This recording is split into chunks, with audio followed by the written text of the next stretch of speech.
Many people don't know, and I wonder why this stuff's not taught in school. Do you have any ideas about why that is? There's no financial intelligence or education taught. This is currency. It is not money. To be money, there are at least 7 rules over time that have been worked out that determines if something is money. I'm just going to touch on them now.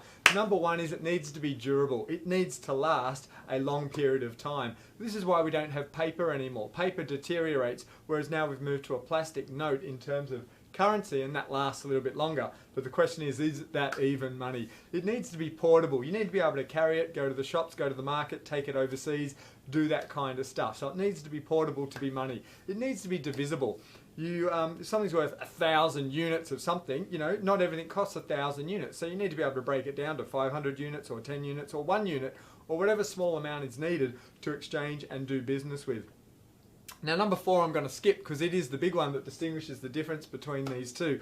Number 5, it is a medium of exchange. It must be widely recognised, accepted as a means of exchange. So you can do business with other fellow human beings, other flesh and blood people, and other companies, and also internationally as well. So it needs to be accepted there as a unit of exchange. Now, it needs to be a unit of account. This means it needs to be somewhat uniform in its measure.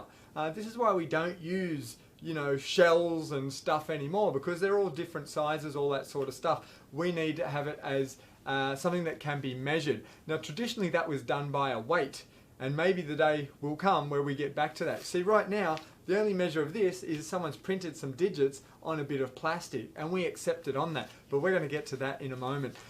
So that is a unit of account.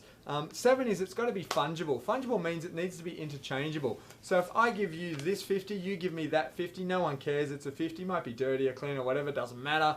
Might be brand new, it's still 50, it's used. Or I can give you that 50, you can give me back 2 20s and a 10. No one really cares because it's interchangeable. But now we want to get back to number 4, which is the key one. It needs to be a store of value.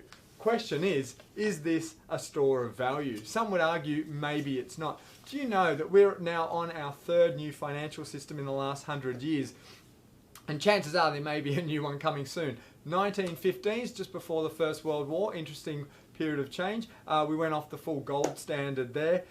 Post World War II, we had Bretton Woods, which moved us again. And then, of course, around 1971 to 74, we had the then President Richard Nixon took the US off the gold standard. Now, that's actually technically not true. What he did was temporarily suspended the exchange of notes in exchange for gold, because what happened is a lot of foreign countries realized what was going on and they wanted all their gold back from the States. They were cashing in their notes, and he temporarily suspended the exchange of that. And it just seems, here we are 30, 40, 50 years later, that they haven't repealed it back. So the question is a store of value. Now, there is a store of value that has lasted for infinity, at least 5,000 years. And you want to know what that is? It is real money, and that is gold and silver. In my hand here, I have some silver coins. These, if you hear them, ring beautifully.